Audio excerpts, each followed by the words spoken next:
Bom dia, senhoras e senhores. Verificado o quórum regimental estabelecido no artigo 52 do Regimento Interno do CRT Ceará e amparado pela Portaria 140, de 26 de abril de 2021, que regulamenta a realização de sessão de julgamento não presencial por meio de videoconferência, eu, Manuel Marcelo Augusto Marques Neto, presidente desta sessão de julgamento, declaro aberta a 67ª sessão ordinária virtual realizada pela primeira Câmara de Julgamento do Conselho de Recursos Tributários do Estado de Ceará. Fortaleza, 14 de outubro de 2021. Presentes os conselheiros que compõem esta Câmara, doutor Willam Falcão de Souza, doutora Antônia Helena Teixeira, doutora Mônica Maria Castelo, doutor Pedro Jorge Medeiros, doutor Fernando, doutor Almir Cardoso, presente o procurador do Estado, doutor Matheus Gena Neto, também presente nesta sessão de julgamento, doutor Lucas Holanda, secretariando os trabalhos, a senhora Vaneide Duarte Vieira.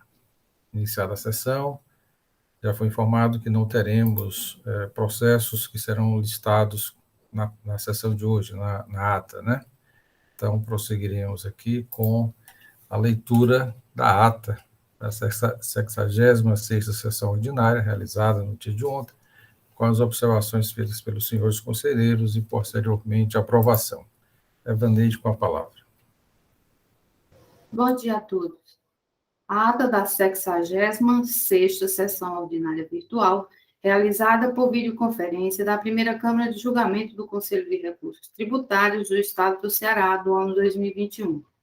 Aos 13 dias do mês de outubro do ano 2021, verificado o quórum regimental estabelecido no artigo 52 do Regulamento CRT-CE, amparado pela Portaria 140/2021, que regulamenta a realização de sessão de julgamento não presencial por meio de videoconferência, foi aberta a 66ª sessão ordinária virtual da primeira Câmara de Julgamento do Conselho de Recursos Tributários do Estado do Ceará, sob a presidência do Dr. Manuel Marcelo Augusto Marques Neto. Presentes à sessão, as conselheiras Antônia Helena Teixeira Gomes, Mônica Maria Castelo e os conselheiros Carlos César Quadros Pierre, José Willam Falcão de Souza, Pedro Jorge Medeiros e Fernando André Martins Teixeira. Presente à sessão, o senhor procurador do Estado, doutor Matheus Viana Neto. Iniciada a sessão, o presidente indagou aos conselheiros se esses receberam as resoluções referentes aos seguintes processos. Da relatoria da doutora Antônia Helena Teixeira Gomes, processo 3502/2019, auto de infração 2018-18056, processo 3501/2019, auto de infração 2018-18070, processo 3504/2019, auto de infração 2018-18062. Da relatoria do Dr. Carlos César Quadros Pierre, processo 3505/2019, auto de infração 2018-18060, processo 2629/2019, auto de infração 2019-03649, processo 3503/2019, auto de infração 2018-18063, processo 3499/2019, auto de infração 2018-18074, processo 2749/2019, auto de infração 2019-04011. Da relatoria do Dr. José Willam Falcão de Souza, processo 3560/2018, auto de infração 2018-07441, processo 3561/2018, auto de infração 2018-07443, processo 3704/2018, auto de infração 2018-07256, processo 6602/2018, auto de infração 2018-13917, processo 2630/2019, auto de infração 2019-04114, e processo 2748/2019, auto de infração 2019-04047. Da relatoria da doutora Mônica Maria Castelo, processo 3695/2018, auto de infração 2018-08268, processo 2746/2019, auto de infração 2019-04406, processo 2747/2019, auto de infração 2019-04401, Processo 3496-2019, auto de infração 2018-180-80. Processo 3498-2019, auto de infração 2018-180-76. Processo 3557-2018, auto de infração 2018-07438. Da relatoria do Dr. Pedro Jorge Medeiros, processo 4938-2018, auto de infração 2018-103-33. Processo 3563-2018, auto de infração 2018-07447. Processo 3564-2018, auto de infração 2018-07448. Processo 2745-2019, auto de infração 2019-04419. Processo 2756-2019, auto de infração 2019-04500. Processo 4045-2018, auto de infração 2018-08956. Processo 4046-2018, auto de infração 2018-08958. Processo 3485-2018, auto de infração 2018-06993. Processo 3484-2018, auto de infração 2018-06994. Não havendo sugestões de correção, as resoluções foram aprovadas pelos membros da Câmara. Foram entregues os despachos para perícia dos processos 2853-2019, relator pelo Jorge Medeiros, processo 6603-2018, relator José William Falcão de Souza. Ordem do dia. Processo de recurso número 4951-2018, auto de infração 2018-10791, recorrente Marisol Vestuários S.A., recorrido célula de julgamento em primeira instância. Conselheiro relator, Fernando André Martins Teixeira. Decisão. A primeira Câmara de Julgamento do Conselho de Recursos Tributários, após conhecer do recurso ordinário interposto, resolve por maioria de votos dar parcial provimento ao recurso para modificar a decisão de procedência exarada no julgamento singular e julgar parcial procedente a acusação fiscal, conforme voto do conselheiro relator, que aplicou a penalidade incerta no artigo 123, inciso 1, a linha C, da Lei 12.670/96, com exclusão das 32 notas fiscais elencadas pela autuação, remanescendo as 4 notas fiscais que a empresa não comprovou. A conselheira Mônica Maria Castelo votou pela parcial procedência, porém nos termos do parecer da Célula de Assessoria Processual Tributária e manifestação oral em sessão do representante da douta Procuradoria-Geral do Estado. Presente a sessão, realizando sustentação oral, o representante legal da parte, o advogado Dr. Gustavo Bevilacqua. Processo de recurso número 4948-2018, auto de infração 2018-10787, recorrente Marisol Vestuário S.A., recorrido célula de julgamento em primeira instância. Conselheiro relator, Fernando André Martins Teixeira. Decisão. A primeira Câmara de Julgamento do Conselho de Recursos Tributários, após conhecer do recurso ordinário interposto, resolve, por maioria de votos, negar provimento ao recurso para modificar a decisão de procedência exarada no julgamento singular e julgar improcedente a acusação fiscal, nos termos do voto do conselheiro relator e manifestação oral do douto representante da Procuradoria-Geral do Estado. Foram votos contrários as conselheiras Antônia Helena Teixeira Gomes e Mônica Maria Castelo, que se manifestaram pela procedência da acusação fiscal nos termos do julgamento de primeira instância. Presente a sessão, realizando sustentação oral, o representante legal da parte, Dr. Gustavo Bevilacqua. Processo de recurso número 4949-2018, auto de infração 2018-10834. Recorrente Marisol Vestuário S.A., recorrido célula de julgamento em primeira instância. Conselheiro relator, Carlos César Quadros Pierre. Decisão.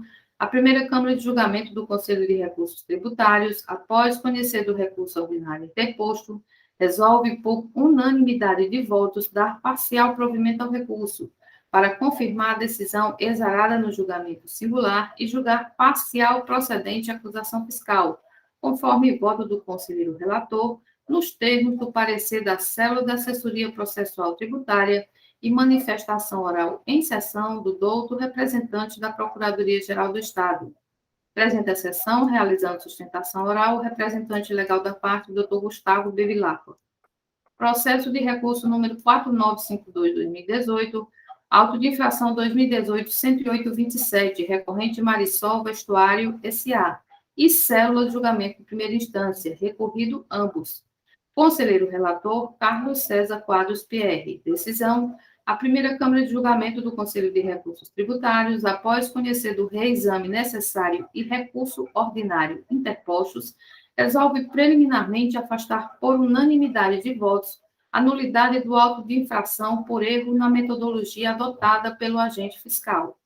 No que se refere ao pedido de perícia, o advogado da parte declinou do pedido, em sessão, em virtude da impossibilidade de fornecer as notas fiscais e livros referentes ao período fiscalizado. No mérito, decide por unanimidade de votos dar parcial provimento ao recurso para confirmar a decisão exarada no julgamento singular e julgar parcial procedente a acusação fiscal, conforme voto do conselheiro relator, nos termos do parecer da Célula de Assessoria Processual Tributária e manifestação oral em sessão do representante da douta Procuradoria-Geral do Estado. Presente a sessão, realizando sustentação oral, o representante legal da parte, doutor Gustavo Bevilacqua. Último processo da pauta, processo de número 4967-2018, auto de infração 2018-108-67, recorrente Célula de Julgamento de Primeira Instância e recorrido Marisol Vestuário S.A. Conselheiro relator, Carlos César Quadros Pierre. Na forma regimental, decisão.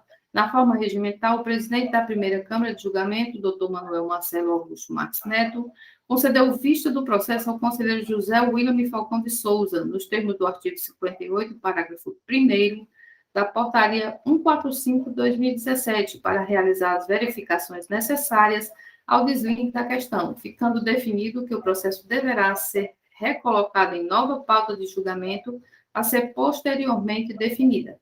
É isso, senhor.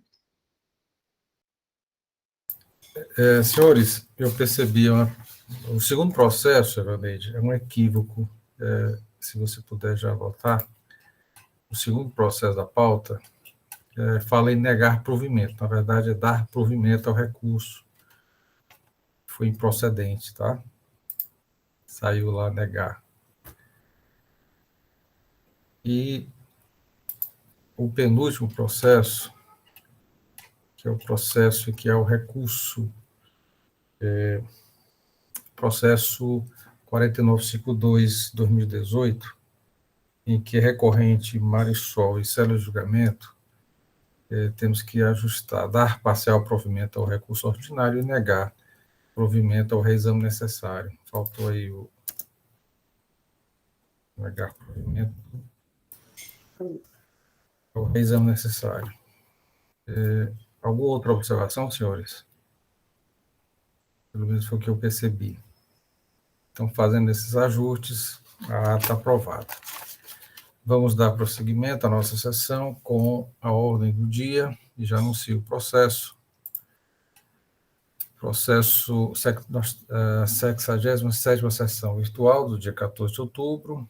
E na ordem do dia, nós temos o processo de recurso 469/2016, auto de infração 2015-19275, em que é recorrente Bandeira Indústria de Alumínio Limitada, recorrido, célula de julgamento de primeira instância, doutor Pedro Jorge Medeiros, é o conselheiro relator, e para a sustentação oral temos a participação do doutor doutor Lucas Holanda, né? O doutor Gustavo estava no primeiro momento, o Lucas Holanda aqui participará da nossa sessão. Passo a palavra ao doutor Pedro Jorge para início do relato do processo anunciado. Doutor Pedro Jorge. Doutor Pedro. Presidente, estou aqui, deixa eu abrir aqui o processo. Vai iniciar pelo 275, né? É o primeiro processo da pauta, doutor Pedro. O 275. É o processo 469, Auto 2015, 19275. 275, pronto. Nota fiscal sem o selo, operação de entrada. Pronto. Com a palavra. Pronto. Os senhores estão me ouvindo direitinho? Sim, sim. Pronto. Então, bom dia a todos aqui, bom dia ao nosso presidente, doutor Manuel Marcelo, aos conselheiros, doutora Mônica Castelo, doutora Helena, doutor William, doutor Almir, doutor Fernando Martins, nosso queridíssimo procurador, doutor Matheus Viana Neto, o doutor Lucas, né, que está aqui conosco, e a nossa secretária, doutora Evaneide, né? Uma vez uma pessoa que estava nos assistindo, depois me ligou, a nossa secretária é a doutora Fernanda, eu digo, mas a doutora Evaneide é a nossa secretária das secretárias, é mais importante do que a secretária. Então aí vamos iniciar aqui a nossa resolução, né? Então, recorrente aí, como o presidente falou, a bandeira Indústria de Alumínio Limitada. E a presente demanda consiste em uma auto-infração lavrado a cobrança de multa no valor de R$ 895.747,05, né? E ela está nos seguintes termos, né? Esse auto-infração: entregar, transportar, receber, estocar ou depositar mercadoria acompanhada de documento fiscal sem o selo fiscal de trânsito. Após consultar os arquivos do laboratório fiscal, as notas fiscais de entrada, constatamos que alguns documentos não estavam selados quando da passagem pelo posto fiscal de fronteira, conforme relatório e cópia das notas fiscais anexas e informações complementares. O período da inflação teria sido de janeiro de 2012 a dezembro de 2014, e a penalidade aplicada foi a de 123.3M, da Lei 12.670, alterada pela 13.418.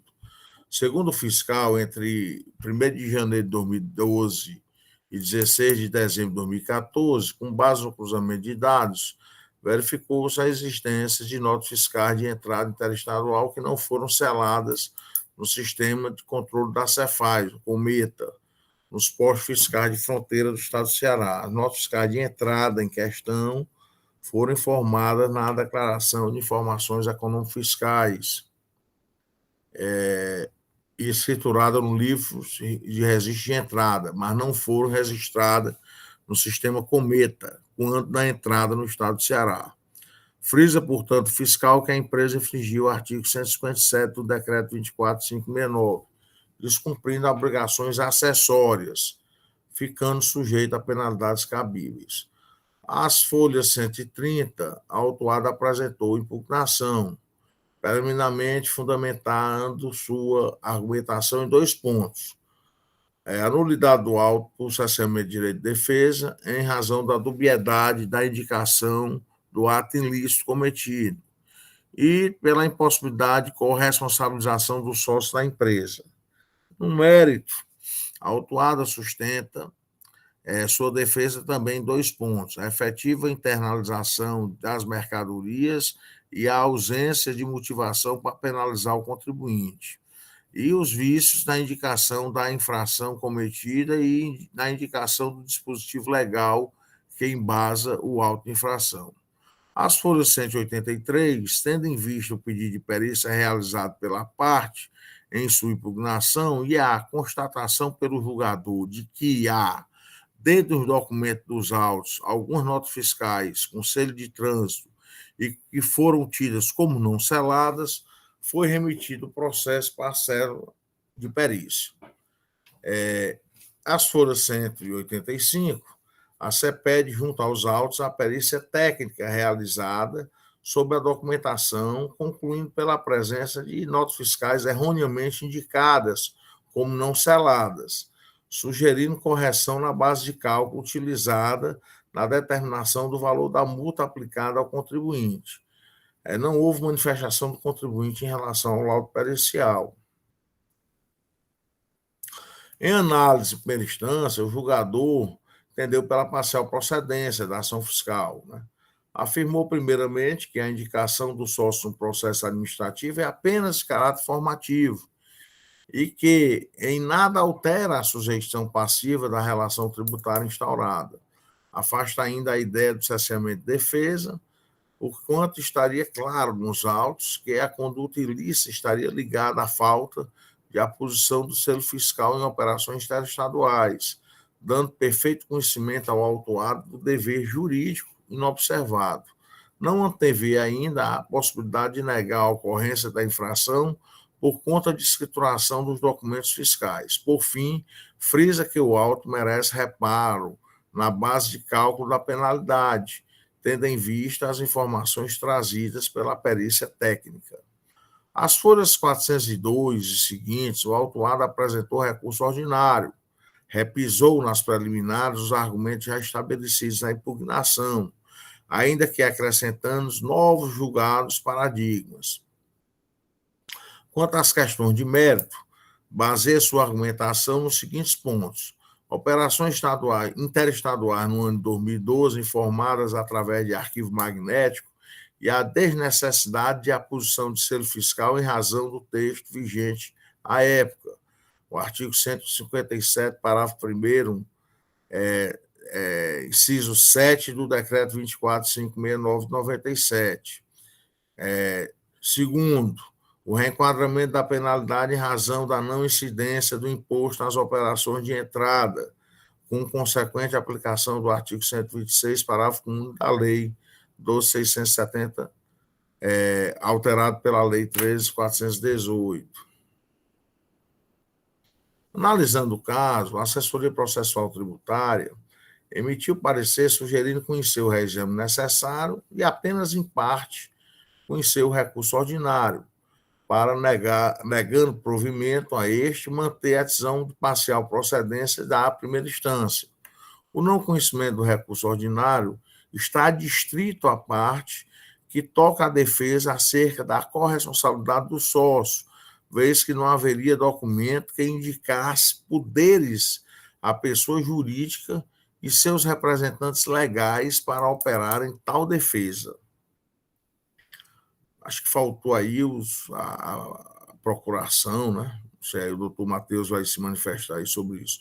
Do mais, um parecer se afasta o argumento do cesseamento de defesa, pois havia descrição clara da situação que originou a autuação, seja pela peça inicial, seja pela documentação acostada. Quanto ao mérito, apenas reiterou de forma sucinta os argumentos expostos pelo julgador de primeira instância. A Procuradoria, no momento, adotou o parecer. Em 21 de 3 de 2019, em sessão ordinária, a primeira Câmara do Conselho decidiu de forma unânime converter o curso de julgamento em realização de perícia. As folhas 445, a célula de perícia junta aos autos a perícia técnica e conclui, em análise, a FD do contribuinte, conforme solicitado, houve inúmeras operações de entrada interestadual de mercadoria sem a posição de selo fiscal. Em demonstrativo, manteve a mesma base de cálculo já sugerida na perícia técnica anterior, operada a pedido do julgador em primeira instância. As folhas 646, o recorrente apresenta manifestação sobre o laudo pericial, analisando os resultados da perícia para sugerir a aplicação do redutor previsto no artigo 123.3m, parágrafo 12 da Lei 12.670, nas operações cabíveis e reduzir o valor da condenação para um montante de R$ 93.406,37. O redutor é aquele limite, né, de 180 o FIIs por mês de atraso. Presidente, isso aí é o relatório sucinto desse processo. Obrigado, doutor Pedro Jorge. Da forma regimental, passa a palavra ao doutor Matheus Gena Neto, representante da PGE. Muito bem, senhor presidente, senhores conselheiros, doutora Evaneide, nossa secretária, doutor Lucas Holanda, representante da recorrente, seja muito bem-vindo a essa sessão, a essa Câmara. Bem, a infração apontada no auto de infração, a infração comum é a falta de selo fiscal nas operações de entrada de mercadoria destinada a contribuinte estabelecida aqui no estado do Ceará. O agente fiscal identificou que a empresa havia adquirido diversas mercadorias, inúmeras notas fiscais, sem o selo de trânsito. Descumprimento de obrigação tributária acessória, para a qual há uma penalidade específica. A empresa solicitou a realização de perícia, e a perícia identificou que uma parte daquelas notas fiscais indicadas haviam sido seladas, razão pela qual reduziu o montante do crédito tributário da multa imposta, da base de cálculo sobre a qual incidiu a multa imposta pelo descumprimento da obrigação. A empresa vem aos autos, sustenta a falta de clareza, a nulidade da autuação, que me parece que devem ser afastadas essas argumentações, porque a infração está clara, é a falta de selo fiscal. E quanto ao cerceamento ao direito de defesa, foi até realizado a perícia, o laudo pericial, identificando as notas fiscais que teriam sido seladas. Portanto, me parece que deva ser afastada também o argumento do cerceamento ao direito de defesa.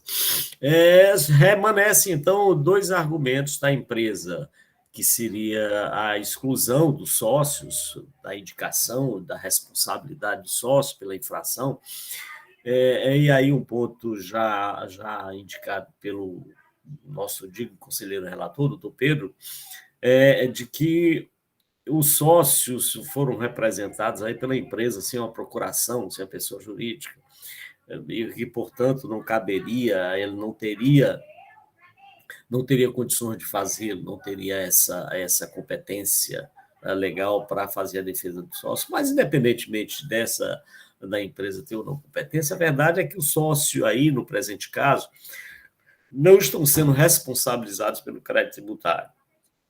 A indicação dos sócios lá na inicial, no auto de infração, não representa a atribuição de responsabilidade a eles pelo crédito tributário. É a mera consignação dos responsáveis pela empresa, de quem seria, em tese, responsáveis, que, aliás, deverá até ser apurada, eventualmente, por ocasião da execução fiscal, se efetivamente são eles os responsáveis, porque a responsabilidade poderá ser apurada em decorrência de uma conduta dolosa, ou coisa desse tipo. O que não é, aliás, nem me parece que, no caso aqui dessa infração, falta de descumprimento de obrigação acessória, se caracterize como uma conduta dolosa. É um descumprimento objetivo de uma obrigação tributária acessória que nem configura a conduta dolosa capaz de resultar na responsabilização do sócio. Demais disso, conforme já está regulado na legislação do Estado, para que seja atribuída responsabilidade ao sócio, é necessário que, desde o início, eles sejam intimados e apontados objetivamente no processo administrativo, que não ocorreu no presente caso. E, portanto, a questão da atribuição de responsabilidade ao sócio pelo crédito tributário, ora em discussão, não existe, não há nenhuma atribuição de responsabilidade. Então, afastado também esse ponto, remanesceria mais dois pontos, aliás. Um é de que ele argumenta que essas notas fiscais foram escrituradas nos seus livros fiscais, né, que foram objeto de selo, razão pela qual, de certo modo, já estaria, então, adimplida a obrigação. Mas aí são obrigações diferentes. Uma coisa é o registro das notas fiscais de aquisição nos livros da empresa, essa é uma obrigação tributária. E a outra obrigação tributária acessória é a selagem dessas notas fiscais no primeiro posto fiscal de entrada, o que não ocorreu. Portanto, são obrigações tributárias distintas e a ela uma não pode suprir a outra. Então, são exigências distintas.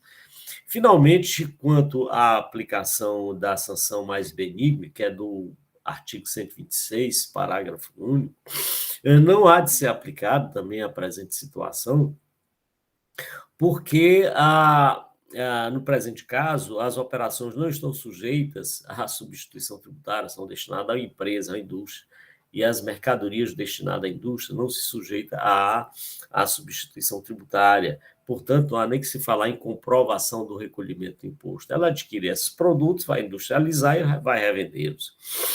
Então, não há que se falar em aplicação de uma sanção mais benigna para o presente caso. Resta, então, a Procuradoria se manifestar diante desses argumentos, senhor presidente, pela parcial procedência da acusação, com a manutenção da sanção sugerida pelo agente fiscal no auto de infração.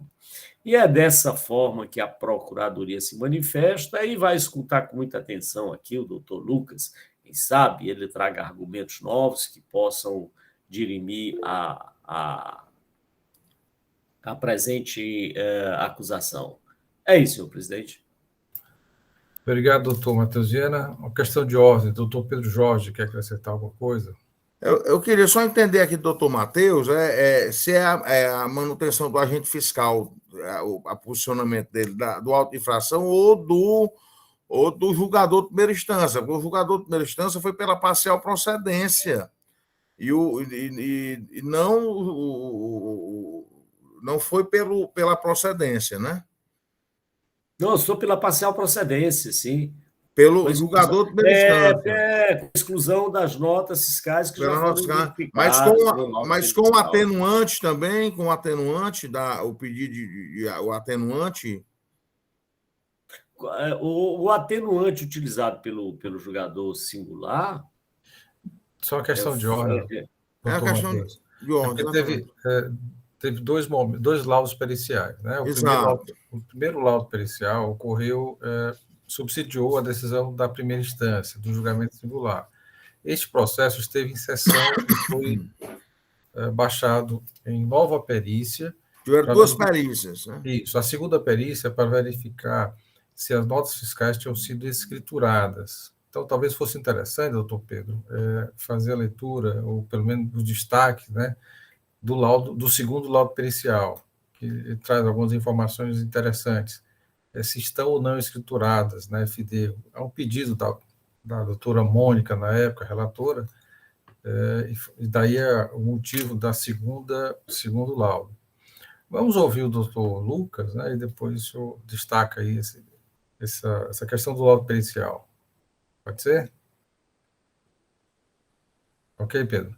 Então, da forma regimental, passa para o doutor Lucas para a sua manifestação, esclarecendo, inclusive, esses pontos que foram levantados, essa questão dos dois momentos, né? Tivemos uma perícia pelo julgador e, posteriormente, a Câmara solicitou uma segunda perícia. Doutor Lucas Holanda. Bom dia a todos. As minhas saudações formais ao senhor presidente, meu nome é Marcelo, o senhor relator, Pedro Jorge, a PGE, na pessoa do doutor Matheus, a senhora secretária Vaneide, agradecer pela atenção de sempre, e os demais conselheiros, né, todos meu bom dia. Como já visto, se trata de um auto de infração lavrado em 2015, por falta de aposição de selo fiscal e notas fiscais de entrada. Ele englobou operações tanto de 2012 quanto de 2013 e 2014. O valor inicial da multa era de 800 mil, em torno de 800 mil reais, mas ele teve uma redução, com base no laudo pericial. Algumas notas foi visto que algumas notas foram seladas, né? E foi aplicada a penalidade do 123.3M. Preliminarmente, gostaria de trazer aqui a questão de exclusão do nome dos sócios na condição de corresponsáveis, porque eles constam no auto de infração. Não foi demonstrado nenhum dos requisitos do artigo 135 do Código Tributário Nacional, que é o excesso de poderes, ou a infração à lei por parte da pessoa física e não da jurídica. Gostaria de levantar a questão de que a ilegitimidade passiva é uma questão de ordem pública, então poderia, inclusive, ter sido levantada de ofício por alguns conselheiros.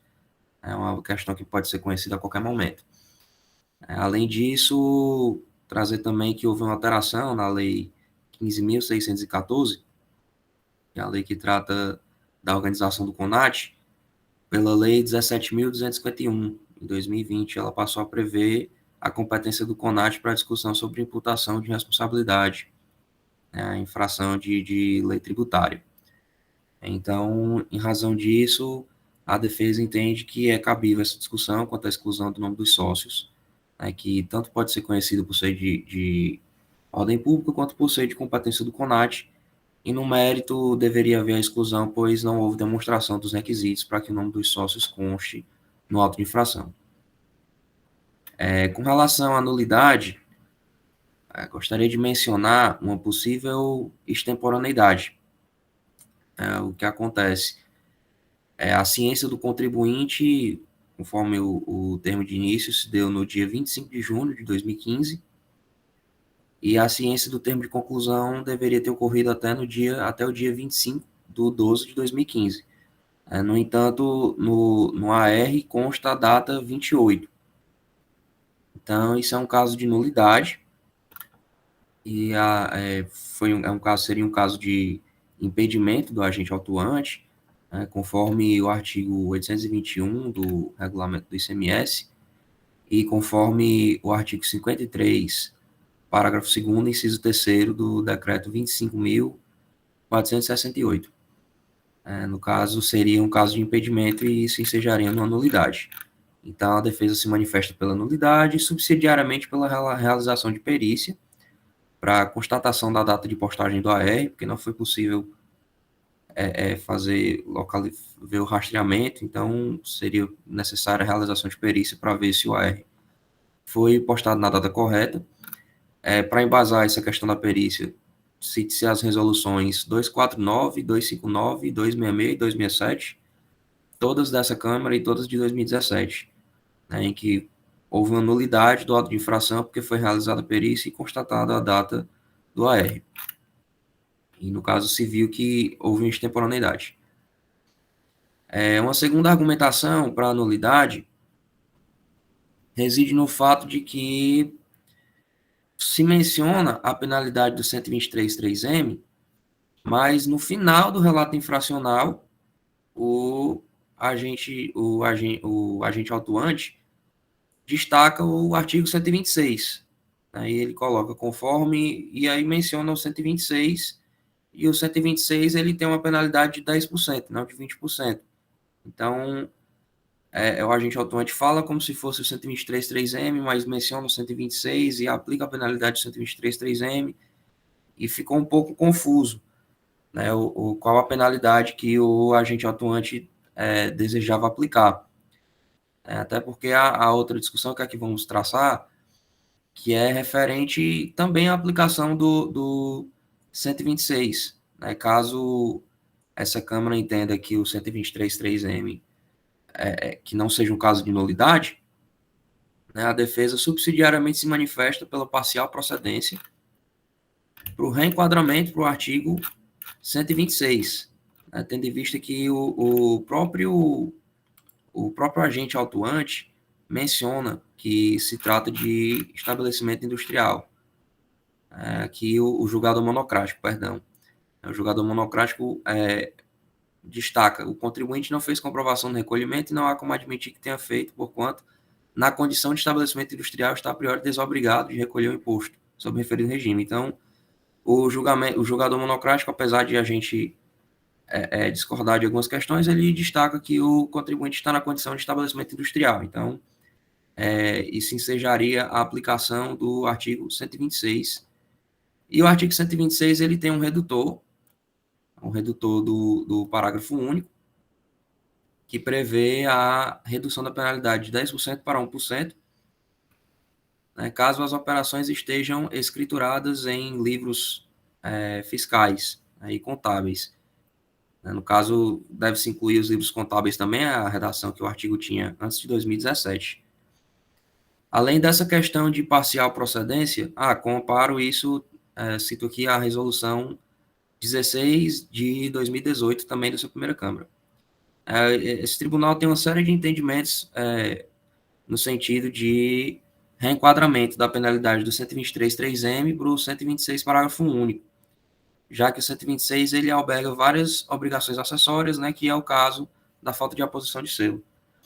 Uma outra argumentação de parcial procedência, essa mencionada pelo senhor relator, pelo Dr. Matheus também, com relação à exclusão da base de cálculo das operações do ano de 2012. Porque o que é que acontece? Me parece que houve uma confusão no parecer, que o que se pretende na defesa não é alegar que porque houve uma escrituração não deveria haver a penalidade de falta de selo. A defesa está ciente de que são fatos distintos. O que é que acontece? É que foi analisado o artigo 157 do regulamento do ICMS, perdão, do decreto 31.090, e foi analisado na época dos fatos, né, porque o artigo teve 2 alterações. Então, na época dos fatos, portanto, 2012, houve uma alteração em 2013, em janeiro de 2013, e na época dos fatos, o artigo trazia o seguinte, eu vou fazer uma leitura rápida. O artigo 157 dizia, a aplicação do selo de trânsito será obrigatória para todas as atividades econômicas na comprovação de operações de entradas e saídas. Na época, havia saídas, e aí a gente tem aqui, parágrafo 1º, o selo de trânsito não terá sua aplicação exigida, inciso 7º, na nota fiscal que tenha sido enviada em arquivo magnético para o sistema de controle da Cefaz. Então, assim, se houve esse envio por GF, por GIM, enfim, pelo arquivo magnético eletrônico, não deveria haver a aplicação dessa penalidade. Isso vale apenas para 2012, evidentemente. O auto de infração não traz apenas operações de 2012, mas a defesa entende que as operações de 2012 deveriam ser excluídas e que as remanescentes deveriam ser reenquadradas para o 126, caso necessário, realização de perícia. Então, em síntese, né, para facilitar, com relação aos pedidos, a defesa postula inicialmente para que seja determinada a exclusão do nome dos sócios, da condição de corresponsável. Em sede de preliminar, ainda em sede de preliminar, para que seja decretada a nulidade do procedimento em razão da extemporaneidade do auto de infração e também em razão da falta de clareza e precisão, porque não ficou muito claro se o agente atuante quer aplicar o 126 ou 123.3M. Subsidiariamente, a defesa postula que seja determinada uma perícia fiscal para constatar se o AR do referente ao termo de conclusão foi postado na data correta. No mérito, o primeiro pedido é o julgamento de parcial procedência para exclusão das operações referentes ao período de 2012, de acordo com o artigo 157, parágrafo 1º, inciso 7º, do regulamento do ICMS, com a redação da época dos fatos, em 2012, né, antes das alterações de 2013. Postulou também pelo julgamento parcial procedente em razão do reenquadramento da acusação para o artigo 126, parágrafo único. Com relação a esse último pedido, subsidiariamente pede-se que seja realizada uma perícia para constatar a escrituração das operações, para fins de determinação se cabe ou não a aplicação do parágrafo único, ou se será aplicada a penalidade prevista no caput. No mais é isso, e passo a palavra, agradeço pela atenção. Obrigado, doutor Lucas. Doutor Pedro, Jorge, uma sugestão, o senhor lesse o laudo pericial, que na última na sessão, né, anterior, em que houve pedido da Câmara para a realização de trabalho pericial, seria interessante destacar alguns pontos que foram trazidos agora, doutor Lucas, na defesa, da sustentação oral, de certa forma, já contemplados, ou pelo menos já no entendimento da Câmara, né, e agora com o laudo pericial. Talvez fosse interessante destacar o laudo pericial, que aborda algumas questões para elucidar, né, a questão da estruturação da FD, e também sobre recolhimento, algum recolhimento ocorrido ou não no período. Está desligado o seu microfone.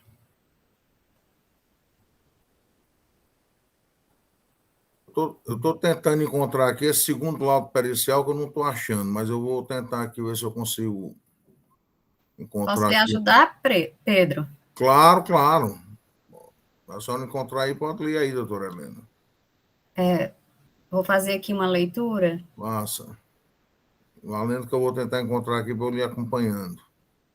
As folhas 4, 4, As 7. folhas 4, 4, 5, Isso. né?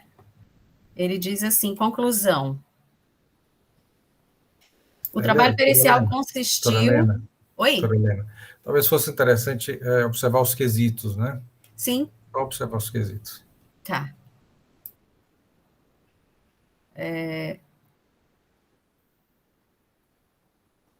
Então, o primeiro quesito foi verificar se as notas fiscais objeto da autuação foram escrituradas ou transmitidas na EFD, na escrituração fiscal digital. Resposta.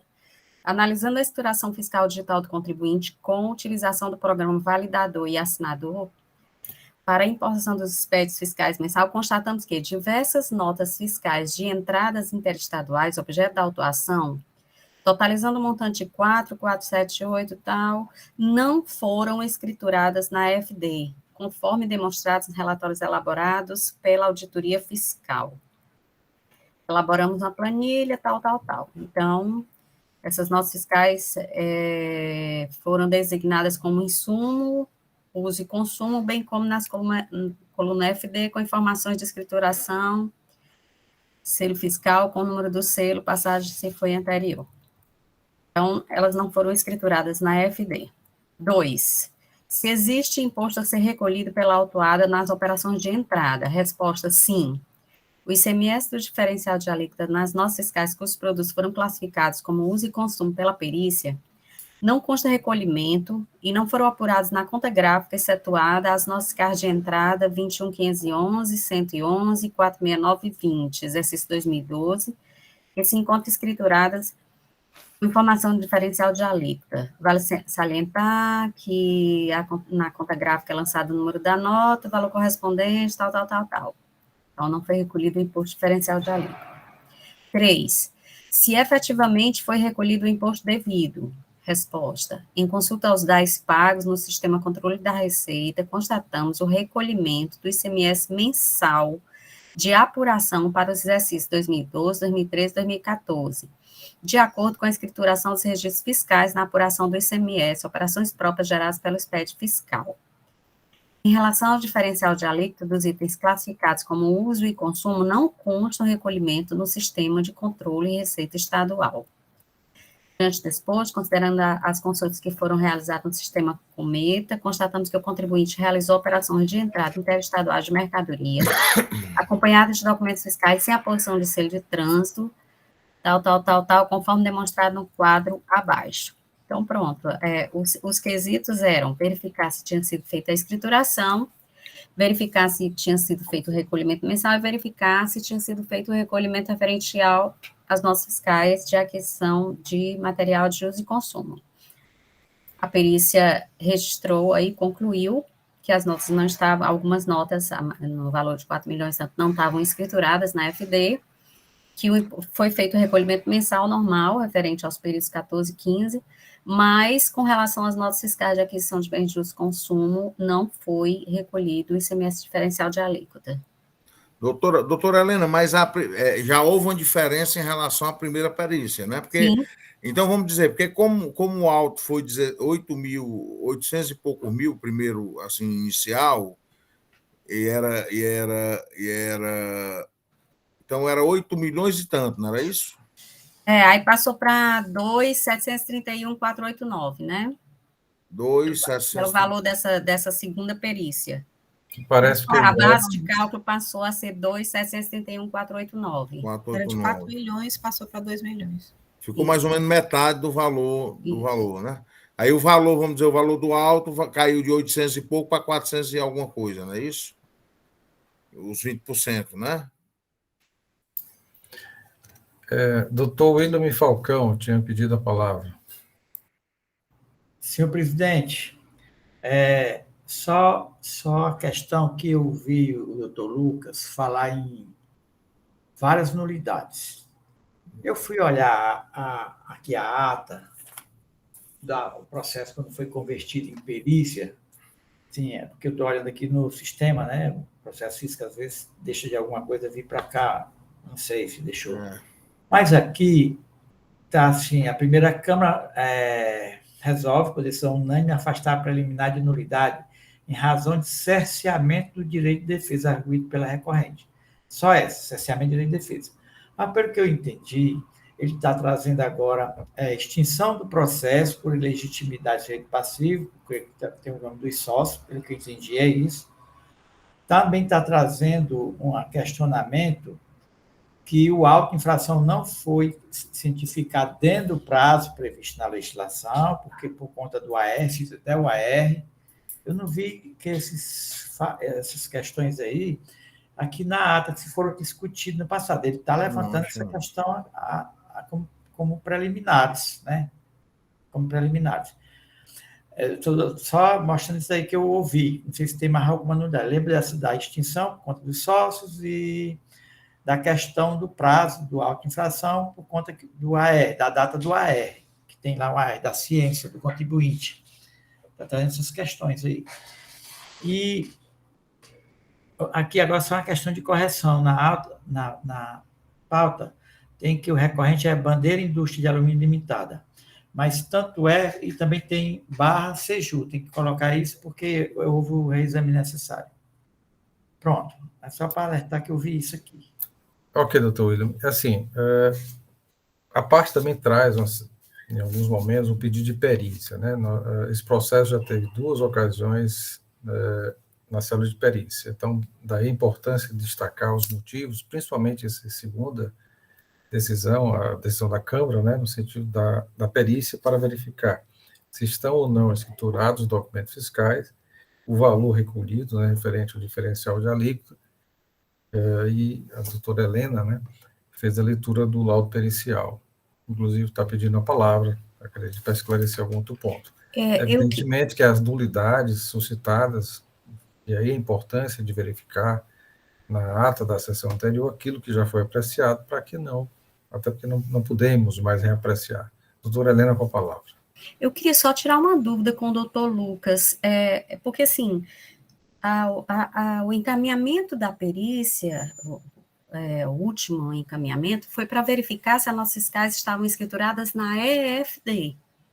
E a perícia constatou que a maioria das notas não estavam escrituradas na FD. Isso ficou claro para mim no resultado do laudo pericial.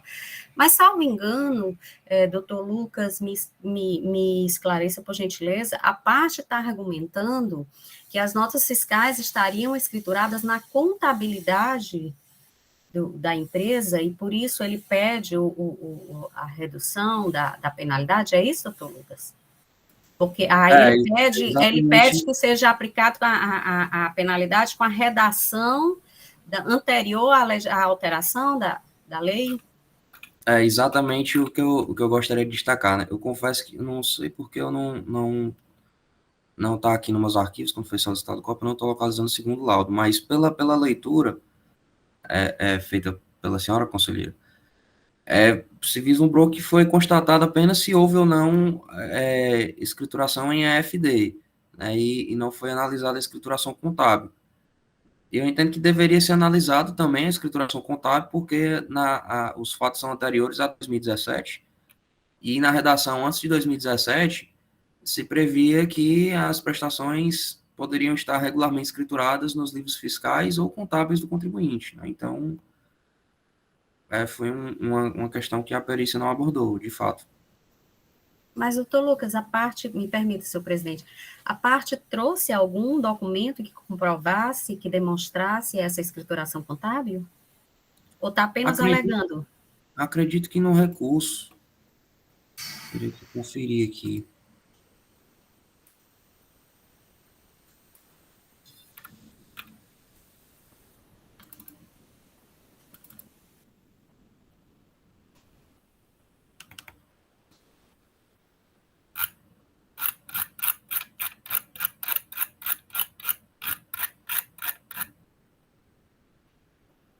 Não foi juntado em recurso. Teria que ser avaliado em objeto de perícia, né? Tem um fato também. A perícia acabou avaliando apenas a AFD, né? Tem um fato também interessante, senhores, com relação ao prazo da ação fiscal, que é uma matéria nova que foi trazida agora pelo doutor Lucas. Pelo menos não ouvi, não percebi se no recurso apresentado, né, trouxe essa matéria. Não sei, senhores, se seria interessante observar essa questão do prazo da ação fiscal, extrapolação do prazo, porque se verificado esse fato, entendo que qualquer outra discussão ela ficaria prejudicada, né? Assim, que antecede, né? A própria estaria ou não impedido o agente fiscal de constituir o crédito tributário, o lançamento. Então, é uma sugestão. Lembrando, senhores, que esse é um processo, essa ação fiscal envolveu 5 autos, né, alguns foram quitados, outros parcelados, e esses 2 aqui em discussão. Então, verificar essa questão do prazo, acho que é fundamental, né, para qualquer decisão a ser tomada. Presidente, vamos dizer, se a perícia for verificar essa questão do prazo, porque o que ele está pedindo é para a perícia verificar a questão do prazo, né? Aí, evidentemente, poderia se pedir para verificar também essa questão contábil, né? Doutor Pedro, essa é uma questão de ordem. Entendo que essa questão, se há elementos nos autos para verificarmos, acho que nós poderíamos fazer essa contagem, né? Não sei da necessidade real da perícia. A doutora Helena pode ver isso aí, essa questão do prazo aí, o doutor William aí. Eu estou tentando, me permite, senhor presidente, eu estou tentando localizar aqui o AR. Doutor Lucas, o senhor tem aí a identificação da folha do AR, porque eu estou passando aqui folha por folha, e eu encontrei o AR aqui nos arquivos. Eu encontrei os AR da intimação do julgamento, mas, assim, da ação fiscal eu ainda não estou localizando aqui. Conselheira Helena, o AR está na página 11. Para entrar, tem que lá entrar em termos formais, que vai encontrar termo de início, termo de conclusão, aí tem o AR. Assim, a ciência... exatamente, ele está aqui na 11. A ciência, no termo de intimação, que tem também, foi pessoal, né? A ciência, 2 termos de intimação, a ciência, no termo de início, foi pessoal, mas quando chegou no auto de infração, foi por AR e informação complementar, foi por AR, foram lavrados 5 autos de infração, e o AR está em seguida, está aqui dizendo, autos de infração, aí cita o número dos autos, né? 2015, 19, 274, 75, 83, que é esse daqui, é o 275, né? E o que se vê, esse problema, quando é por AR, está causando muito problema, porque tem a data de entrega, onde o contribuinte assina e coloca a data, aqui, para mim está 27 de dezembro de 2015. Tem um carimbo logo em cima, 28 de dezembro de 2015, que uma vez eu no correio tive esse problema, eu fui lá e ele disse que esse carimbo é quando o carteiro devolve para a unidade, aí coloca esse carimbo, 28. Então, a data da entrega foi 27. Mas o que o doutor Lucas está demonstrando é que o prazo, né, de 180 dias finda com a data da postagem. E ninguém tem acesso a essa data de postagem aí para decidir se foi ou não. Levando em consideração a data da entrega, se fosse o caso, foi postado no mesmo dia da entrega, dia 27, mas não tem, ou dia 28, lógico que essas 2 datas estão fora do prazo de 180 dias, porque o termo de início foi no dia 25 de junho de 2015, que é uma quinta-feira, e a ciência do contribuinte pessoal no termo de início foi no dia 26. Aqui é o termo de início, da ação fiscal, o termo de início foi levado dia 25, a quinta-feira, e o contribuinte tomou ciência no mesmo dia, 25. Então, pela contagem de prazo, começa o dia 25, que é a quinta. Pela contagem do prazo, junho, nessa sexta-feira foi dia normal, também precisa saber, começa a contar dia 26. Contando em 26, então, junho teriam 5 dias, julho 31, e aí vai. Então, o prazo final dos 180 dias seria no dia 22 de dezembro. Mas nós não temos aqui como saber se foi postado no dia 22. É isso que o doutor Lucas está arguindo. Ok, doutor. Ou seja, não temos elementos no processo para verificar se, de fato, a ação fiscal ela foi desenvolvida dentro do prazo regulamentar, do prazo legal.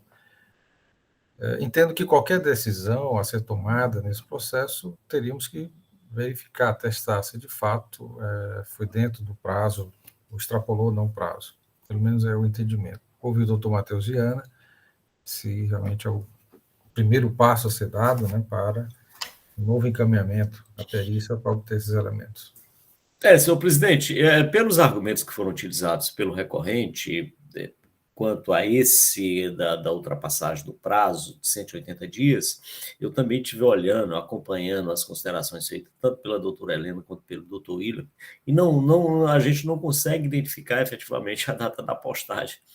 Quer dizer, tem a data da assinatura, tem a data do correio, tem a data do termo de início, mas a data da postagem que a nossa legislação estabelece como termo final do encerramento da ação fiscal, que por conta disso acaba gerando uma certa confusão, que a nossa legislação, que a data, para que o agente fiscal não fique sujeito aos humores do contribuinte de receber ou não a intimação, a nossa legislação estabeleceu que encerra-se a ação fiscal na data da postagem. Qual é a data da postagem? É na data que ele entrega a conclusão da sua fiscalização aos Correios, para que esse proceda à intimação formal. Então, aquela data ali é uma data precisa e tal, identifica o encerramento da ação fiscal. Esse dado é fundamental para que se possa analisar se efetivamente ocorreu ou não a data, o prazo da ação fiscal. Aquela data referente à intimação, aí veja como é interessante, aqui é uma mera consideração.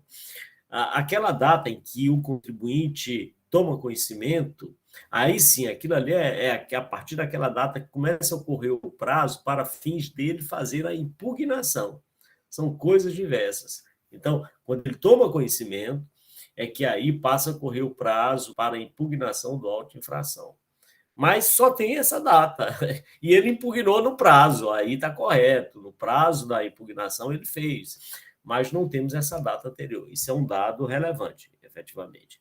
E o outro dado que me parece que é importante é porque ele arguiu, o contribuinte, que o exercício de 2012 ao exercício 2012 deveria ser aplicada a disposição contida lá no artigo 100 e na redação originária do artigo 157.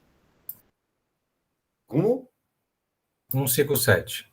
157, e se parágrafo 1º, inciso 7, que diz que na nota fiscal que tenha sido enviada em arquivo magnético para controle da mercadoria em trânsito através do sistema da fronteira rápida da Cefaz ou outro que venha a substituí-lo, caso isso tenha ocorrido, não será exigido o selo de trânsito.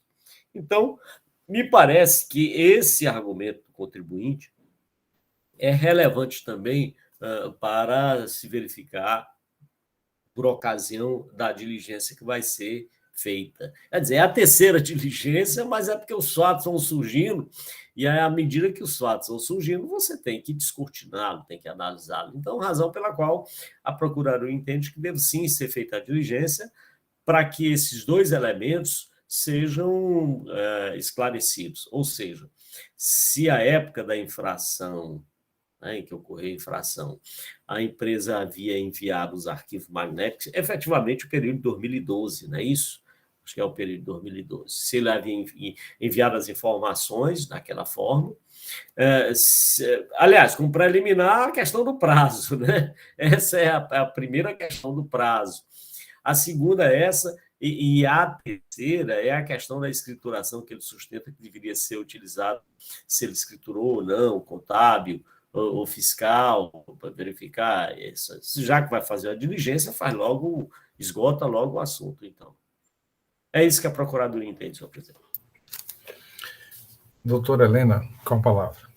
Não, senhor presidente, senhores conselheiros, eu ia sugerir exatamente essas considerações que o doutor Matheus fez, só que ele fez a nível de diligência, e assim, apenas por questões de celeridade processual, eu iria sugerir, mas não sei se talvez a sugestão do doutor Matheus seja mais prudente, seja mais... Eu ia sugerir, assim, que eu poderia pedir vistas para verificar a data da postagem, e a gente poderia, já em sessão, dar um prazo, intimar a empresa para que ela apresente a comprovação da escrituração contábil, que ela está alegando, mas ela não juntou nenhuma prova disso. Então, não é o FIS que tem que ir atrás disso. Ela tem que apresentar essa comprovação dessa escrituração contábil, porque é ela que está alegando que foi escriturado, entendeu? Isso, assim, apenas por uma questão de celeridade processual. Né? Então, a gente decidiria se a gente manda para a diligência, nos termos que o doutor Matheus propôs aí, ou se eu, por questão de celeridade, eu poderia pedir vistas, averiguar essa questão da postagem e dar o prazo à empresa para que ela apresentasse a comprovação da escrituração contábil. Subsidiar, né? Assim, só um ponto para esclarecer. Doutor Lucas, com a palavra. Por gentileza. Não, só para informar que, na verdade, não foi apresentado a escrituração contábil, a defesa entende que isso deveria ter sido objeto de perícia, como a FD foi, né? No caso, se houver intimação para apresentação, eu posso ver com a empresa e, se for possível, apresentar os documentos. Se a empresa fornecer em tempo hábil, nós providenciamos a juntada, mas só essa questão formal que a defesa, no momento, se manifesta que deveria ser apreciada em perícia, essa questão da escrituração contábil, assim como foi a escrituração fiscal. Doutora Helena, acredito que assim, a vista já foi concedida, né? Acredito que esse ponto, esclarecimento, né, dessa questão do prazo da ação fiscal, se foi extemporâneo, ou seja, foi dentro do prazo da ação fiscal, sendo esclarecido, aí sim, eu acho que nós poderemos retomar a discussão, né, que envolve necessariamente baixar o custo do processo em perícia ou não, né, e especificamente apenas o exercício 2012. É claro, como é um processo já antigo, né, vamos dizer assim, e há um esforço do próprio contencioso, né, para dar celeridade, porque isso impacta diretamente no prazo de permanência aqui no contencioso, que não é, nos indicadores não é interessante, assim, isso está sendo avaliado, mas é uma prerrogativa, né, da parte, então, vista concedida, verificar, então, essa questão do prazo da ação fiscal e retornaremos aqui a discutir essa questão que envolve uma nova perícia, uma nova diligência. Né? E aí, presidente, só uma sugestão aí para o doutor Lucas, como ele já vai ter o tempo para a próxima sessão que vou ter, de trazer elementos aí para que a Câmara reunida se analise se precisa ou não baixar em diligência para a questão contábil, né? Se vai precisar de uma perícia ou não sobre isso. Pois é. Doutora Helena. Só complementando aqui, presidente. Doutor Lucas, o encaminhamento à célula de perícias, ele não é obrigatório. Se a Câmara já tiver o seu convencimento, ou se não houver realmente a necessidade de encaminhamento, a Câmara pode entender que não precisa encaminhar para a perícia. Eu entendo, e aí, se os outros conselheiros quiserem se manifestar, que não é o caso de mandar para a perícia para verificar somente a escrituração contábil, entendeu? Que a empresa pode, ela já é intimada em sessão a apresentar essa documentação, sendo dado um prazo aqui, o presidente pode estabelecer aí o prazo para que a empresa apresente essa documentação, sem necessariamente se encaminhar obrigatoriamente para a célula de perícias, entendeu? Me parece que a doutora Helena tem razão, senhor presidente. Eu concordo com a doutora Helena, que aí é o ônus, a empresa está argumentando, e o ônus dela, então, comprovar essa escrituração. E pode apresentar, então, nos autos isso para não, na verdade, eu concordo também, né? Inclusive que não necessariamente pode haver um entendimento da Câmara de que a perícia não é necessária. Eu digo que, assim, a defesa se manifestou porque a defesa se manifesta pela parcial procedência, para reenquadramento por 126, porque ainda que não houvesse escrituração contábil, o 126 ainda seria mais benéfico, né? Então, a perícia seria para ver se aplica o redutor do parágrafo único, né? E aí a defesa se manifesta pela perícia, mas já que há o prazo para que sejam providenciados os documentos, eu posso ver com a empresa.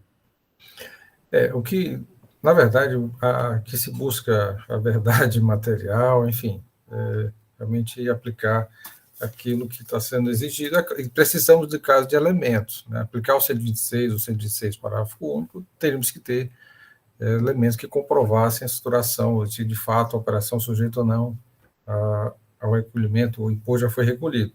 Sem esses elementos, provavelmente a decisão será da aplicação do 3M, isso é indiscutível.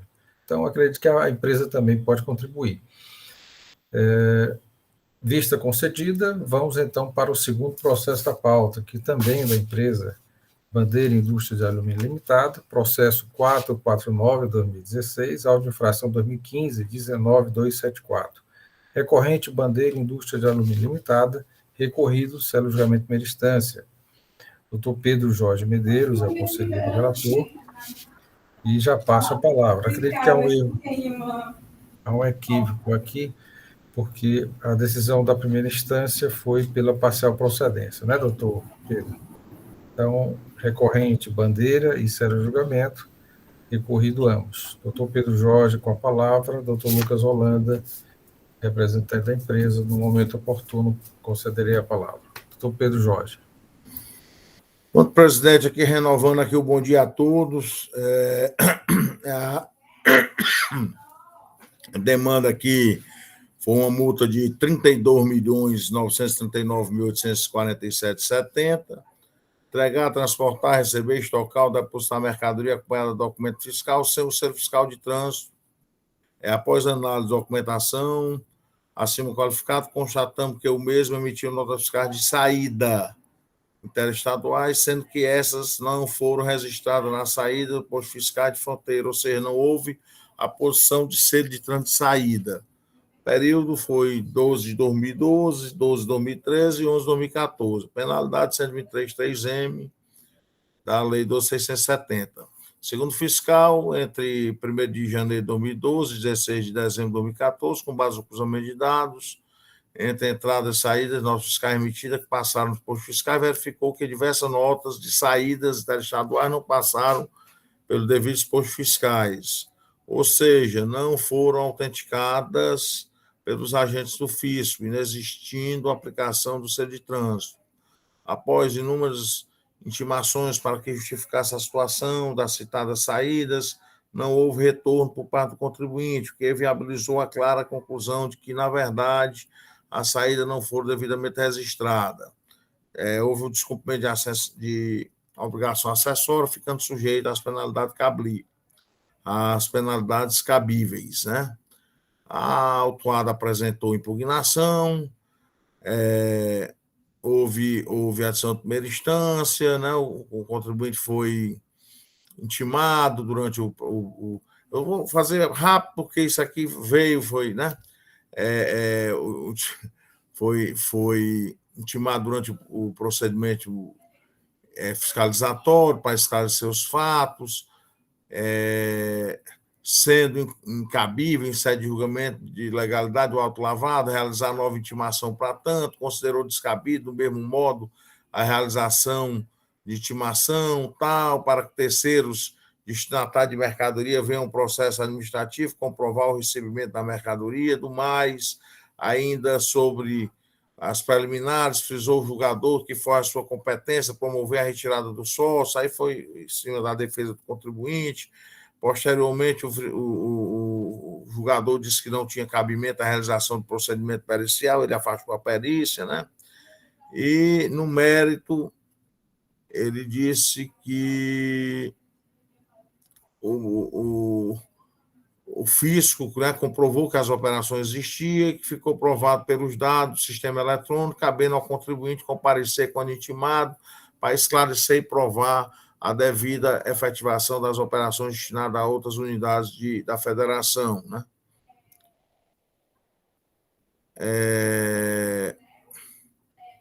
Do mais, tendo em vista a falta de comprovação da destinação efetiva das mercadorias, o julgador cuidou de explicar que não seria o caso de penalidade pela falta de aposição de selos, e falou que poderia ser, que seria uma simulação das operações com supressão do imposto de vidro, cabendo a adequação do caso à penalidade correta, o artigo 123.3H da Lei 12.670. O lançamento, no entanto, segue sem o principal, tendo em vista a impossibilidade de realizar em sede de julgamento. Às folhas 67 seguinte, o autuado apresentou recurso ordinário, repisou nas preliminares os argumentos já estabelecidos na impugnação, firmando, porém, os seguintes novos argumentos: nulidade do lançamento por extrapolação do prazo de 180 dias para a realização do procedimento fiscalizatório, falta de compatibilidade entre o termo de intimação e a infração descrita no auto de infração, além da falta de provas acerca da infração quanto às questões de mérito. Analisando o caso, a assessoria processual tributária emitiu parecer sugerindo conhecimento do recurso, concluindo para confirmar a procedência da decisão de primeira instância. No parecer quanto à legitimidade passiva, afirmou-se que a responsabilidade pela comprovação da efetividade das operações caberia ao autuado, independente da modalidade de transporte.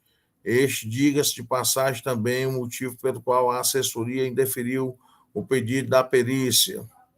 Do mais, frisa-se que todos os atos formais realizados durante a fiscalização preenchem os requisitos de validade e eficácia. As folhas 108 e 53, o autuado atravessou a petição, juntando documentação supostamente suficiente a comprovar efetivamente as inúmeras operações questionadas no caso e ainda comprovar o defeito da análise realizada pelos agentes fiscais sobre o conjunto de notas emitidas sem o selo fiscal de trânsito, requerendo perícia sobre a documentação com envio do processo à célula de perícia fiscal. Em 13 de março de 2017, em sessão ordinária, a primeira Câmara do Conselho de Recursos Tributários decidiu de forma unânime acatar o pedido de perícia. As folhas 167, a célula de perícia remete o processo de volta à primeira Câmara, solicitando novo funcionamento acerca da necessidade de realização de perícia, porquanto entre a autuação e a presente data houve alteração no texto do artigo 123.3M da Lei 12.670, excluindo a parte relativa à necessidade de aposição do selo fiscal de trânsito, no caso aqui de saída, junto à petição, decisões paradigma do Conselho de Recursos Fiscais que firmam posicionamento recente no sentido de extinguir os processos semelhantes, tendo em vista a suposta conduta ilícita do autuado já não mais se encaixaria entre as infrações dispostas na legislação. Portanto, presidente, esse é o relato. Obrigado, doutor Pedro Jorge. Passo então a palavra ao doutor Matheus Viana Neto. Senhor presidente, senhores conselheiros, doutor Evaneide, doutor Lucas, nesse processo, deve estar se sentindo muito confortável, até porque a nossa legislação mudou, estabeleceu que essas operações não são mais objeto de sanção. Não há mais ilicitude, não há mais a exigibilidade nessas operações interestaduais de selagem de nota fiscal. Agora, bem interessante esse processo, é porque no caso do processo anterior, que foi visto por essa Câmara, analisado por essa Câmara ontem, a doutora Helena suscitou até uma discussão, porque o contribuinte havia emitido mercadoria sem o selo fiscal de trânsito para outros estados, e a partir daí o agente fiscal teria indicado simulação de operações ou internamento dessas mercadorias remetidas por outro estado, teria concluído, como o contribuinte não apresentou os documentos fiscais referentes a essas operações interestaduais, a comprovação de que as operações haviam ocorrido, ele deduziu que nós teríamos ali um internamento das mercadorias, razão pela qual a doutora Helena mas acho que a doutora Mônica também se manifestou pela procedência da acusação. Mas esse caso, nem essa discussão cabe, porque o agente fiscal, aquilo foi muito objetivo, muito sintético. Ele disse, não tem a posição de ser o fiscal de trânsito, razão pela qual deve ser aplicada tal penalidade. Ele aplicou a penalidade vigente à época. Ocorre que essa sanção não, ou, aliás, essa obrigação de algum tempo já não é mais exigível, a nossa legislação não prevê essa exigibilidade. Razão pela qual hoje a aplicação no processo administrativo da aplicação da sanção menos severa, a sanção menos severa no presente caso é a inexistência da sanção. Né? Então, se não existe mais sanção, essa é a sanção, a sanção mais benigna a ser aplicada. E é desse jeito que a Procuradoria se manifesta, então, senhor presidente, pela extinção do processo, tendo em vista a inexigibilidade de outra conduta do contribuinte no atual momento. E é assim que a Procuradoria se manifesta. É isso. Obrigado, doutor Matheus Viana. Doutor Lucas Holanda, com a palavra. Meus cumprimentos, mais uma vez. Eu vou pedir a devida vênia, que normalmente nós nos manifestamos primeiro pelas preliminares, novidades, em seguida pelo mérito, mas eu vou tratar inicialmente dessa questão do mérito, que é algo que a Procuradoria, inclusive, concorda. Então, a defesa inicialmente entende que deve haver a extinção do processo, tendo em vista que houve uma alteração na redação do artigo 123.3m, que é o artigo da penalidade. A lei tributária, ela retroage para beneficiar, mas não em prejuízo, né? Inclusive, a gente tem o artigo 106 do CTN, mais precisamente o inciso 2, a linha A, qual menciona que a lei tributária se aplica no presente, né, quando um fato deixa de ser infração. Então, foi o caso que aconteceu com o artigo 123.3m, né, que agora surgiu foi incluída uma frase que ele não se aplica às operações de saída interestaduais, né, que é o caso dos presentes autos. Como precedente, gostaria de mencionar a resolução 120 de 2017 da terceira Câmara. Eu não posso abrir mão de me manifestar sobre outras questões, tendo em vista a gente não sabe para onde vão as deliberações.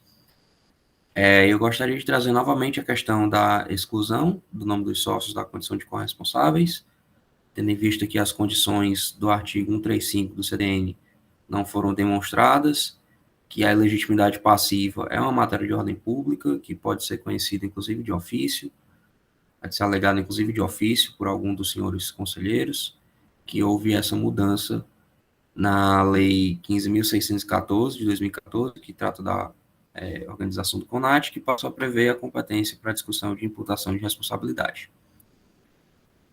Trago também, novamente, a questão da nulidade, em razão da extemporaneidade. Os dois autos de infração estavam na mesma correspondência. Então, o que é que acontece? Assim como foi mencionado no auto de infração anterior, o termo de início mostra a ciência do contribuinte no dia 25 de junho, e o prazo para postagem do AR seria 22 de dezembro, sendo que nós temos datas aqui de 27, 28. Né? Portanto, seria um caso de nulidade, subsidiariamente a necessidade de perícia para constatação da data do AR, da efetiva data de postagem. Trazemos também, novamente, outra questão de nulidade referente à legitimidade passiva, porque a empresa entende que as mercadorias foram transportadas no frete na modalidade FOB. E nessa modalidade de frete, a empresa é responsável apenas pelo despacho das mercadorias e não pelo transporte em si. Né? Portanto, a empresa entende que a responsabilidade pelo selo seria da transportadora, né? E seria um caso de legitimidade passiva. Subsidiariamente entende pela necessidade de realização de perícia para constatar quais as operações ocorreram mediante frete FOB para a exclusão destas da base de cálculo da penalidade. Né? Então, seria um caso de parcial procedência. reforçamos mais uma vez a argumentação com relação à extinção do processo, em razão da extinção da penalidade, e deixo aqui e passo a palavra. Obrigado, doutor Lucas. Processo em discussão. Doutora Helena, levanta a mão. Doutor William Falcão e doutora Helena. Pela ordem. Doutora Helena, né, doutora? Não, é que, primeiro, com relação à colocação do doutor Matheus, do auto de infração de ontem, essa foi exatamente a minha visão, viu, doutor Matheus? O auto de infração de ontem, o objeto da autuação era o internamento, o artigo infringido se referia ao internamento, tudo trazia como objeto da autuação a presunção do internamento, e no relato da infração, a questão da ausência do selo era apenas um dos indícios, um dos elementos utilizados, além de outros, para a questão. Por isso que eu entendi daquela forma. Essa situação realmente, como bem pontuado, é uma situação diferente. O objeto da autuação é a falta de selo, o artigo infringido é pela falta de selo, a penalidade aplicada é pela falta de selo. Então, realmente, eu entendo que são situações totalmente diferentes. Mas vamos lá. Essa situação, como eu pedi vistas do processo anterior, e essa situação, a parte trouxe também a mesma nulidade, mas aqui temos uma situação diferente, né? Porque nós temos uma análise de mérito que já leva à extinção do processo. Então, eu entendo aqui que essa apreciação dessas nulidades, elas se tornam desnecessárias, até trazendo aqui como fundamento o artigo 84, o parágrafo 9º da Lei 15.614, que diz assim, que quando puder decidir no mérito a favor da parte a quem aproveite, a autoridade julgadora não pronunciará, né, a nulidade, né? Então, assim, creio que realmente se torna até desnecessário a gente apreciar essas questões de nulidade trazidas pela parte, em razão já da questão do mérito colocado aí muito bem colocado aí pelo doutor Matheus, em relação à extinção por mudança, por ter havido alteração na legislação, né? Obrigado, doutora Helena. Doutor William Falcão. Senhor presidente, é exatamente o que a conselheira Antônia Helena já falou. Temos a questão de nulidade, mas já temos uma questão de mérito favorável ao contribuinte, né? E quando essa questão de mérito é favorável ao contribuinte, supera a questão da nulidade, porque se está no próprio mérito favorável ao contribuinte, né? No caso aqui, em análise, o fiscal verificou que as notas não estavam seladas na saída, cumpriu o artigo 158 do decreto 24, parágrafo 4º, do 24.569/97, emitiu um termo de intimação pedindo para o contribuinte apresentar comprovação das saídas interestaduais, tal qual aquele processo que o doutor Matheus acabou de fazer referência, e a conselheira Helena fez isso. Só que neste daqui ele não utilizou a acusação como simular a saída para outra unidade da federação, e sim como saídas, né, sem o selo fiscal de trânsito. No início, foi o 16, o decreto 32.885, acho que foi em 2018 ou 2017, ou assim, não estou lembrando. Ele retirou a penalidade para a falta da NASCAL de saídas. Então, todos iam pela extinção, porque não tinha penalidade. Eu era contrário. Eu não concordava, eu entendia que era, ou então improcedência, eu entendia que era parcial procedente. Por quê? Porque não tem a penalidade para a falta do selo, mas os 157 e 158 não tinham sido alterados, continuava lá, não tinha penalidade obrigada. Então, eu ia pela aplicação da 8D, outras penalidades, quando tem a infração, mas não tem a penalidade daquela infração, eu ia para a 8D, parcial procedente. Mas depois, o decreto alterou de novo, 32.885, acho que foi isso aí que, assim, no momento eu não estou lembrado, tirou lá do dispositivo, que o doutor Lucas acabou de falar, a questão saída, ficou só a entrada. Aí sim, não tinha sequer a obrigação. Então eu ia por aí pela improcedência. né? Ultimamente, as decisões, eu estive olhando aqui, a nossa Câmara julgou pela extinção e pela improcedência. Os dos últimos foram pela improcedência do auto de infração. Era isso, senhor presidente. Mais algum conselheiro quer se manifestar sobre a matéria? Como já mencionado, doutor Matheus, quer acrescentar alguma coisa em relação a esses pedidos de nulidade, né, considerando que o artigo 84 da nossa lei, citado pela doutora Helena, né, a questão da extinção em razão da ausência de interesse processual em função da mudança da legislação, não é mais uma infração à legislação, né? Então parece que as demais nulidades, elas prejudicadas em função da decisão que tem o alcance, né, de extinguir o processo. Alguma observação a fazer, senhores, senhoras? Então, vamos ao voto. Doutor Pedro Jorge. Doutor Pedro Jorge. Presidente, meu voto é pela extinção do processo, haja vista a extinção de punibilidade, né, por não ser mais punível, não existir mais essa punição no ordenamento jurídico da Cefaz, né? Algum voto em sentido contrário, senhores? Então, esta Câmara, por decisão unânime, conhece do recurso, dar provimento para decidir pela extinção, fundamento no artigo 106 do CTN, e também o artigo 84, parágrafo 9 da Lei 15.614, que trata, né, que as nulidades, podendo julgar o mérito, no caso a extinção, não se aprecia as demais nulidades suscitadas pela parte. Inclusive já com decisões paradigmas trazidas aqui pelo relator, e também observei que no CONAT, decide, publica recentemente divulgado várias decisões também no mesmo sentido, inclusive desta Câmara. Então, esta decisão de extinção do processo, conforme manifestação do doutor procurador, voto do relator e seguido por unanimidade de votos pelos senhores conselheiros. Doutor Lucas, agradecemos a sua participação. O pedido de vista foi concedido no processo anterior. Acredito que no mês de novembro retornará esta sessão. E é evidente que a empresa, podendo trazer mais elementos para elucidar, favorece até nossas decisões e até o encaminhamento para a perícia. Então, agradeço a sua participação. Por gentileza, senhor presidente, eu queria só confirmar, a intimação, ela chega normalmente via R? Vai ser realizada? A empresa está sendo intimada em sessão, não, senhor presidente? Porque no caso os meus poderes são específicos para a sustentação oral, né? Para a atuação do subestabelecimento. Aí eu acredito que a intimação deveria ser feita realizada da forma normal, não? Doutor Lucas, vamos fazer o seguinte.